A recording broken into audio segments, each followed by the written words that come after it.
motivo de alegria bastante para mim estar aqui, né? Mais uma vez, junto com os irmãos. Recebendo que Deus vai falar conosco, como ele já tem falado, desde o princípio do culto. O próprio José começou a falar que foi maravilha. Seus irmãos ouviram o que José falou, com certeza. Não vou precisar falar muito. Porque Deus ele não é Deus de confusão, Deus não muda. Ele vai sempre tratar acerca do mesmo assunto. Você que trouxe a sua Bíblia, por favor, abra comigo no Evangelho, segundo escreveu Mateus, no capítulo 13. Glória a Deus. Quero depois do versículo 44.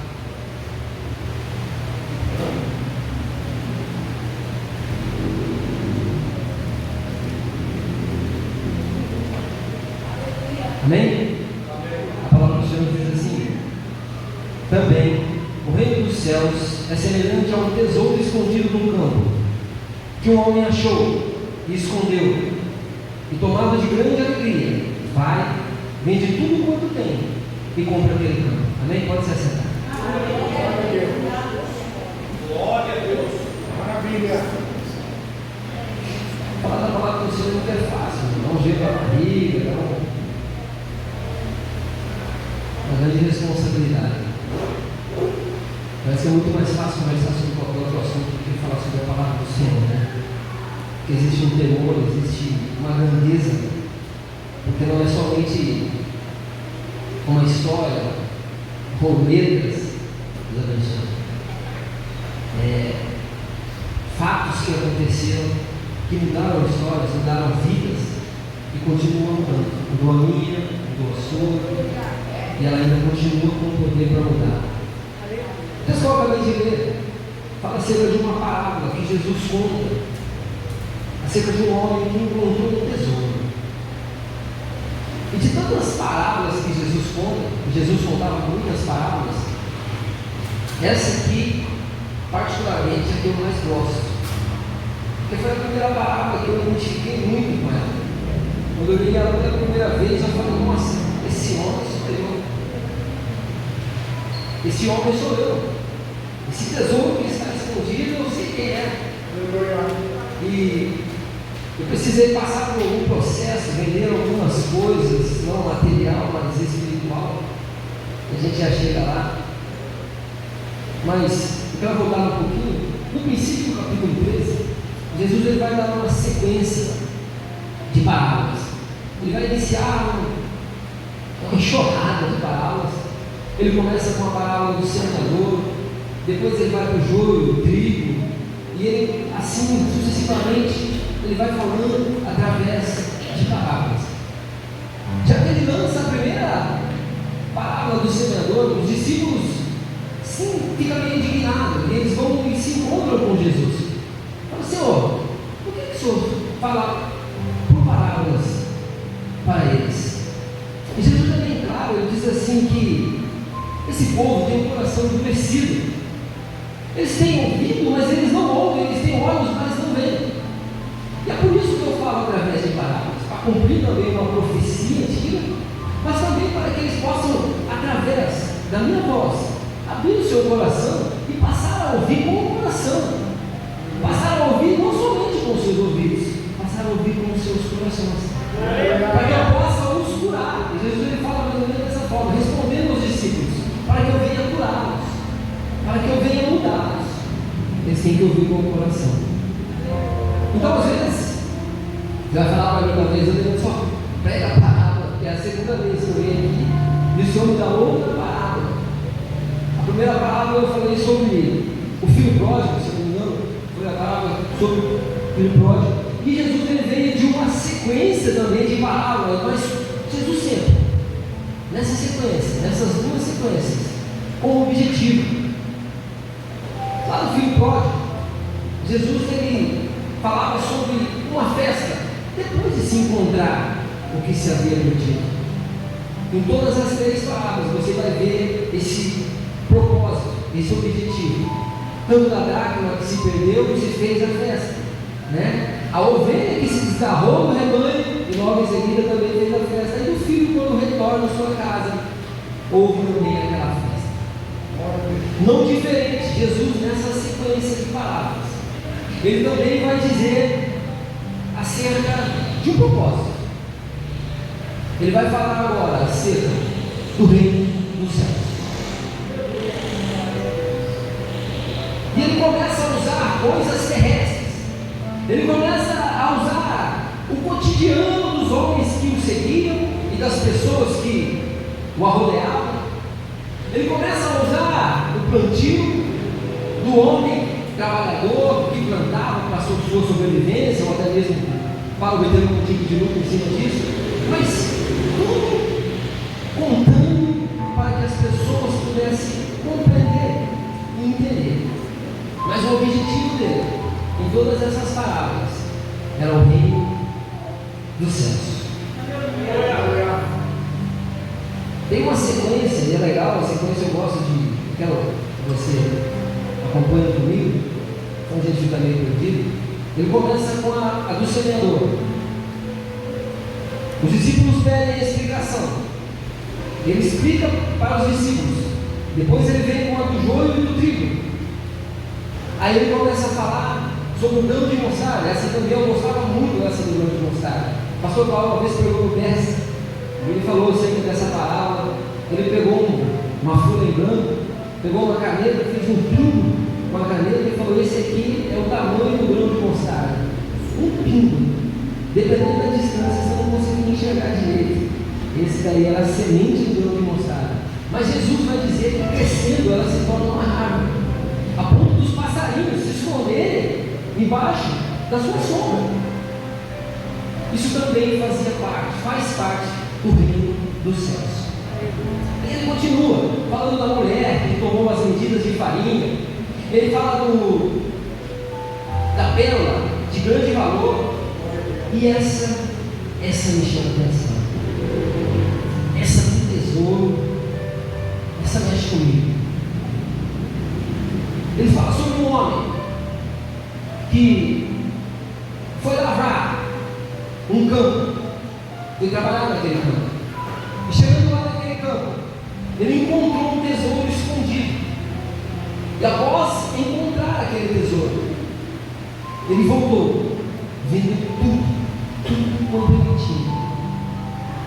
E vai negociar com o dono do campo e compra aquele campo. É maravilhoso. Se você parar para entender, levando para o mundo espiritual essa palavra, se você trazer para a sua vida, se você trazer para as nossas vidas, você vai se encaixar dentro dessa palavra. Trazendo um pouco o costume da época, os estudos dizem assim que nos tempos antigos era comum esconder os homens tesouros na terra, porque era muito frequente haver roubos, saques de soldados, e roubos também eram muito frequentes. E cada vez que havia mudança no governo, os que possuíam muita propriedade, eles estavam sujeitos a serem taxados com pesados tributos. Além disso, a terra estava em constante perigo pela invasão de nômades, e por isso os ricos procuravam preservar seus tesouros, escondendo-os debaixo da terra. E para eles aquele local era um local seguro. Só que com o passar do tempo, muitas vezes eles acabavam morrendo e o tesouro que estava ali era esquecido. Vocês estão entendendo a parte de mais ou menos do costume? Então, ao se esquecer daquele terreno, não era costume eles encontrarem, mas às vezes, muito difícil, eles encontravam moedas velhas e ornamentos de prata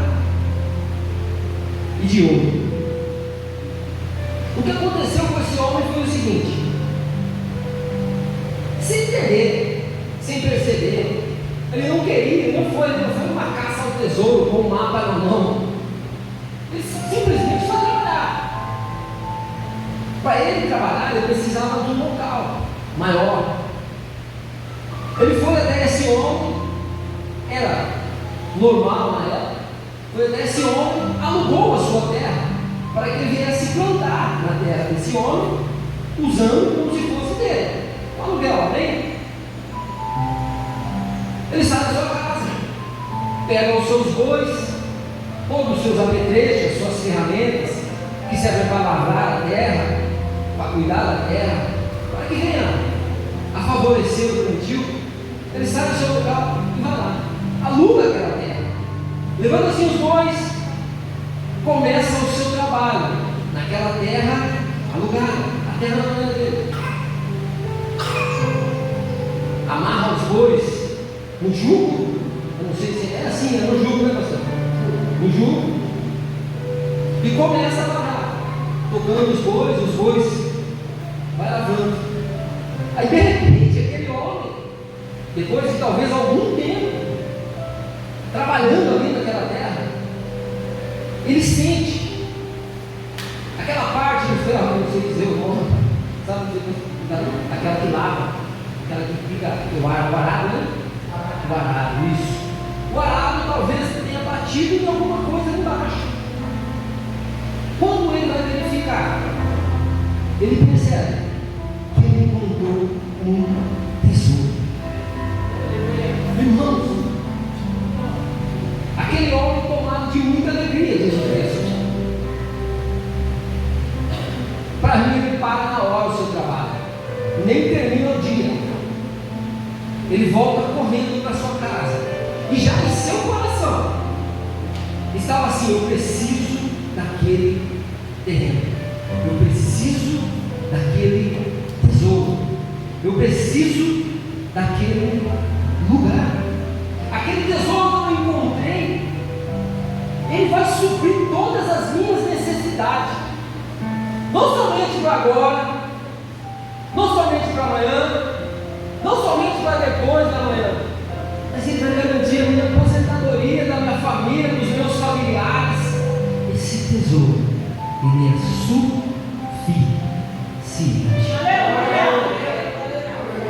Esse é o mensagem.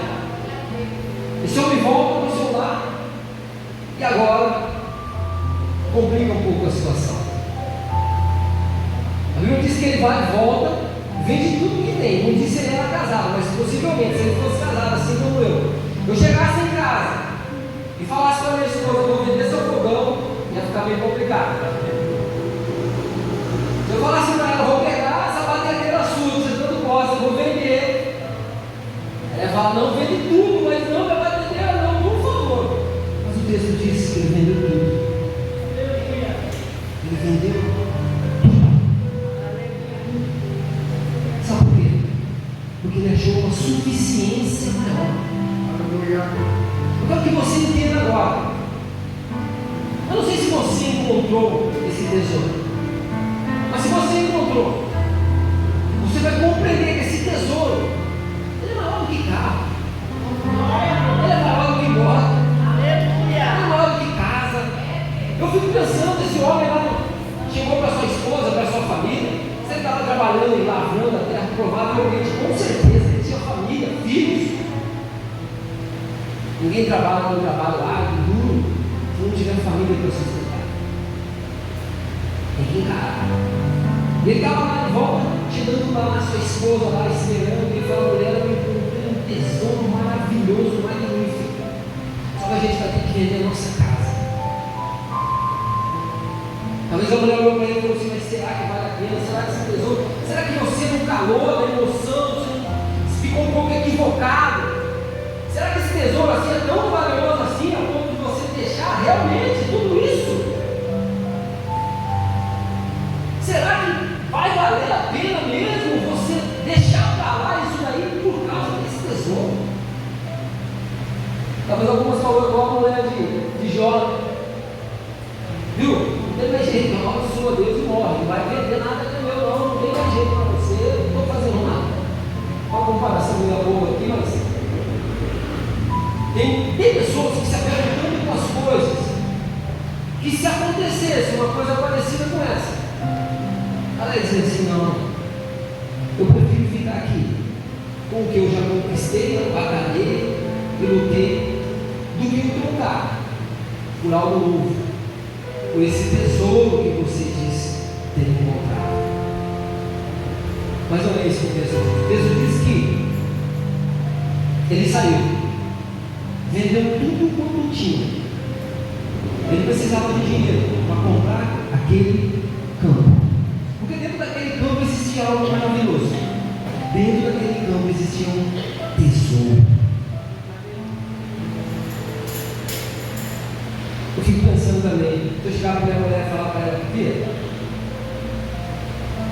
vamos ter que vender o celular. O José até falou hoje aqui, o videogame, o celular, as coisas que a gente, eu até anotei aqui, Zé, para você não falar, está anotado aqui. Mexeu com o celular, irmão, Facebook, internet, essas coisas lá, mexeu nessa área, fica complicado de trocar. Como que eu vou vender? Por causa da suficiência daquele tesouro. O que é mais importante para a gente? O que tem sido mais importante para nós? Se realmente você encontrou esse tesouro, se realmente você, sem querer, acabou batendo nesse tesouro, você foi convidado para um culto como esse daqui, chegou no culto, você começou a ouvir, você falou, não, espera um pouquinho, o que esse homem está falando? Sobre essa pessoa que esse homem está falando, sobre esse tesouro que esse homem está falando. Ele recebe todas as coisas que eu já tinha pensado, ele recebe todas as coisas que eu já tinha vivido. Foi assim que aconteceu na minha vida, eu me lembro. Eu fui no batismo da minha esposa pela primeira vez, eu senti a presença de Deus. Para mim foi algo maravilhoso, mas foi algo diferente. Diferente da bebida, diferente das relações, diferente de qualquer outra coisa que eu tenha vivido. Aquilo eu precisava demais daquilo ali, eu precisava me aprofundar mais e mais naquilo ali. E louvado seja Deus, que o Senhor foi criando as oportunidades. Eu fui me aprofundando um pouco mais, desenrolando, tirando um pouco aquelas pérolas que existiam em cima. Eu fui vendo, analisando aqueles rubis que estavam dentro daquele tesouro, aqueles cordões de ouro. Eu fui tirando, eu fui analisando, eu fui adquirindo tudo aquilo. Ainda está longe do fundo do tesouro, pode ter certeza. Está longe de você chegar até o final. Mas ele estava lá. Glória a Deus. E louvado seja Deus, porque ele também está. Glória a Deus. Nós sabemos que esse tesouro é suficiente, se ele for suficiente realmente para nós. Ele é maior do que qualquer coisa, ele é maior do que qualquer pensamento. Esse tesouro tem que ser maior do que qualquer dinheiro. Esse homem vendeu tudo quanto ele tinha. Agora não vamos falar de tudo. Eu tenho aprendido nesses últimos anos, não dá para tirar nada do nada e também não dá para acrescentar tudo em tudo. Isso foi o que eu aprendi. Se estiver errado, eu estou corrido. Tudo é tudo e nada é nada.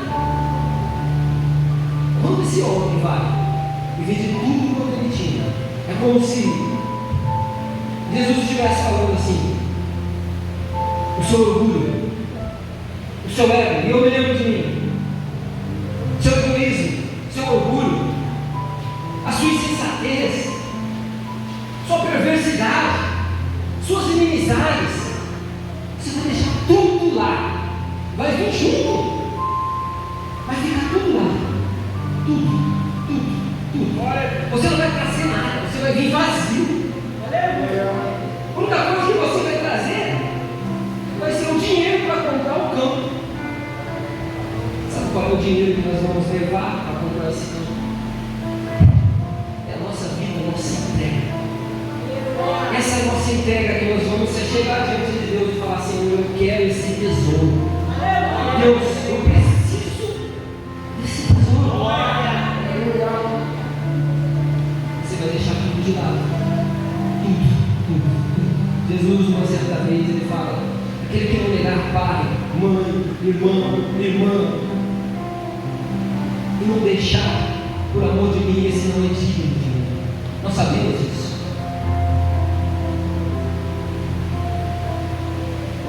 Que tesouro maravilhoso.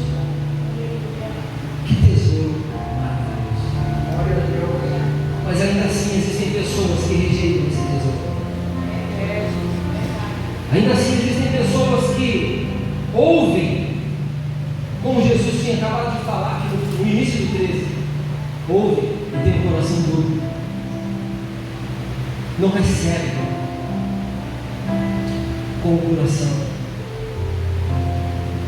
não entendem, não compreendem, porque não querem receber. Vocês se lembram do jovem rico? Senhor, como que eu faço para ir à vida eterna? Cumpre os mandamentos. Isso eu já tenho cumprido desde que eu era menino, então tudo bem. A Bíblia diz que Jesus o amou. Se você fez tudo isso, maravilha. E agora, o que eu faço? Agora você vai e vende tudo. Tudo quanto você tem. Vende tudo. Jesus é o Jesus. O nosso tesouro é tudo. Ou é tudo, ou nada. Tudo. Vende tudo quanto você tem. E dá os pobres. E terás um tesouro no céu. E depois você vem e segue.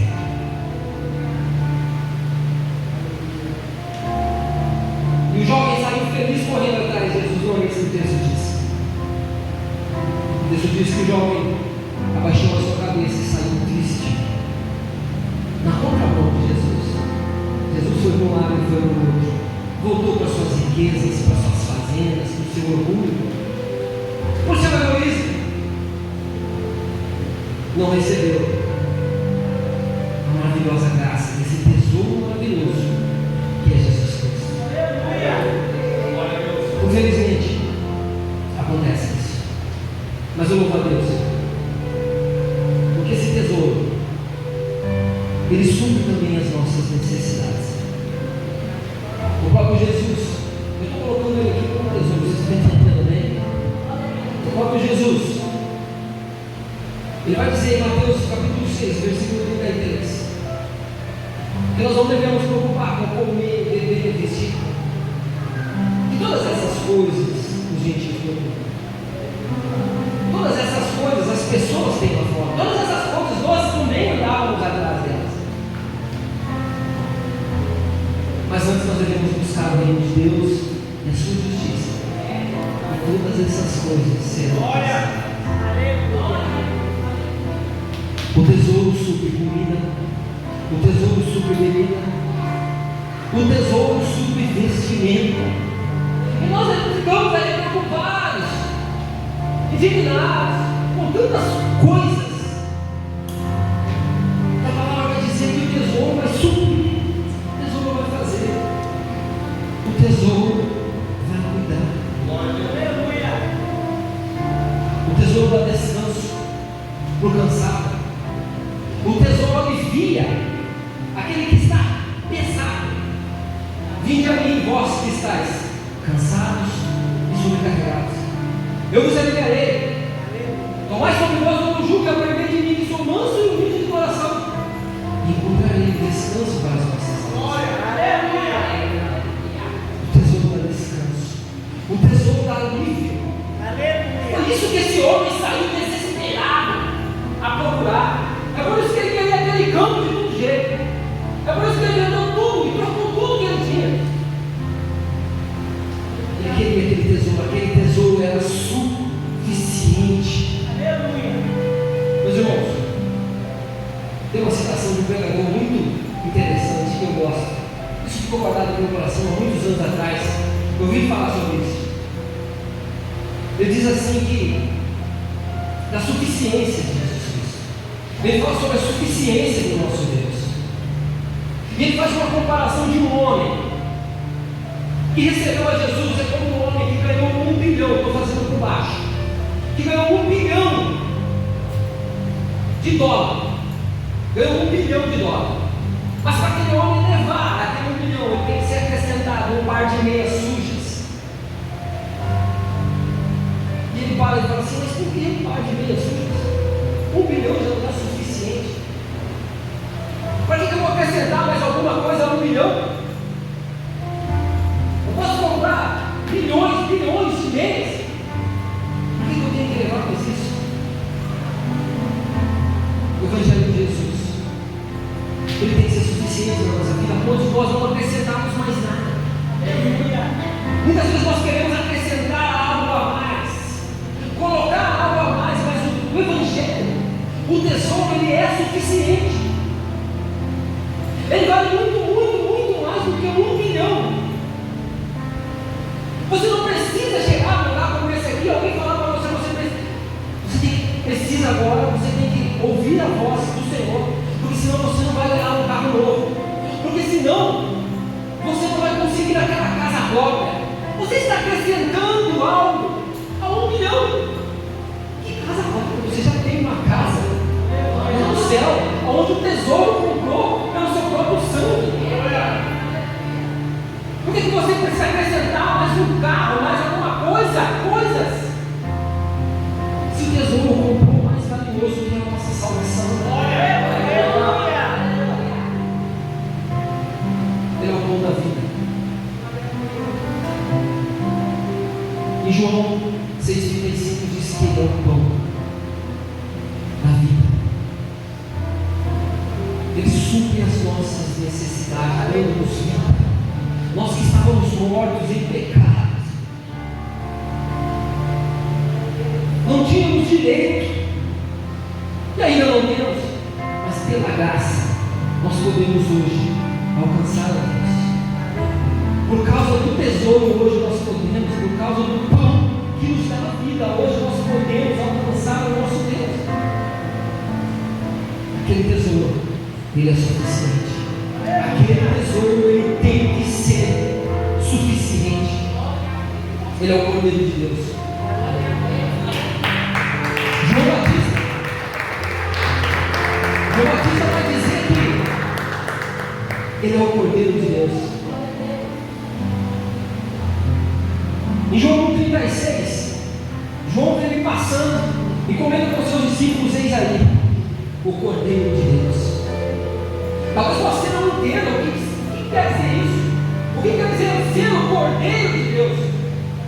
Talvez você não compreenda a imensidão que isso tem. Irmãos, nós nem éramos para ser aceitos, mas o tesouro fez com que nós pudéssemos ser aceitos. Jesus, através do seu sangue, da sua carne, ele desfez a inimizade que havia entre Deus e o homem. O pastor deve saber muito melhor do que eu isso aí. Existia um véu que separava o Santíssimo e os homens.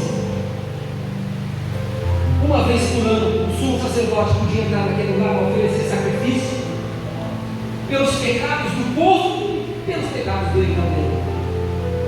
Uma vez por ano, um homem se colocava na presença de Deus para oferecer um sacrifício. Uma vez por ano, um homem se colocava a favor das outras pessoas dentro daquele lugar para oferecer algo a Deus. Não é mais assim. Não é mais desse jeito. Porque o cordeiro já não é mais o cordeiro animal. Agora o cordeiro é o cordeiro pascal, que é o nosso pascal. É o nosso cordeiro, é o Senhor. É aquele que se entregou naquela cruz, naquele madeiro. Morreu pelos meus e pelos seus e pelos nossos pecados. Ele nos deu livre acesso, rasgou o véu ao fazer o sacrifício. A Bíblia diz que o véu foi rasgado de cima a baixo, e ele nos colocou, nos entronizou na presença de Deus, onde nós não podíamos de modo algum entrar dentro daquele lugar antigamente, antes de Jesus, sem a permissão de Deus. O homem era fulminado. Eu acho que não teria uma história que aconteceu, porque os homens não eram bobos. Se entrasse, morrer. Conheciam a história de Uzá, conheciam as histórias do Antigo Testamento, sabia que com Deus não se brinca. E agora o Cordeiro nos dá esse livre acesso. E eu pergunto para você: você tem praticado essa suficiência de Deus na sua vida? Você tem praticado essa suficiência que Deus comprou através do seu próprio corpo, através do seu sangue? para de preocupações, para de indagações. Comece a olhar para Ele, para a sua suficiência. Ele é maior do que qualquer homem que já pisou sobre essa terra.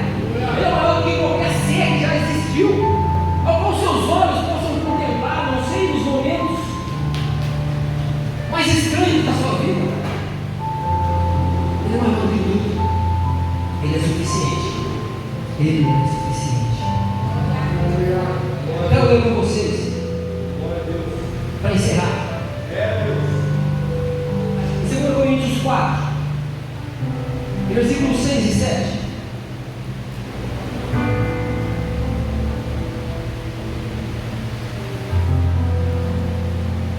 Aleluia. Esse homem comprou aquele terreno, porque ele encontrou um tesouro que supria todas as suas necessidades. Ele encontrou um tesouro que valia muito mais do que qualquer recompensa humana. Ele encontrou um tesouro maior do que tudo, do que qualquer opinião humana, do que qualquer desejo carnal. Ele comprou aquele terreno vendendo tudo quanto ele tinha. Esse tesouro, ele supre comida, supre bebida, ele dá descanso, ele é um pão, ele é um cordeiro. E esse tesouro está em nós, amém? 2 Coríntios 4, 6 diz assim: porque Deus ordenou que das trevas resplandecesse a luz. Deus é quem resplandeceu em nosso coração para a iluminação do conhecimento da glória de Deus na face de Jesus Cristo. O versículo 7 diz assim: temos, porém, este tesouro em vaso de barro, para que a excelência do poder de Deus, para que a excelência do poder seja de Deus e não de nós.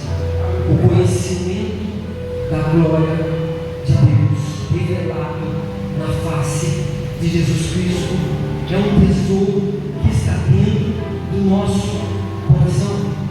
Ele está dentro da nossa mente, dentro do nosso conhecimento. Isso foi revelado, isso nos foi dado por Deus. Todas as vezes que você olha para Jesus, você vai ver esse tesouro maravilhoso que um dia estava lá. Você muitas vezes passou por ele e nem percebeu, mas um dia você o encontrou, ou talvez ele encontrou você. E agora você vendeu tudo quanto tem. Por favor, não se esqueça disso.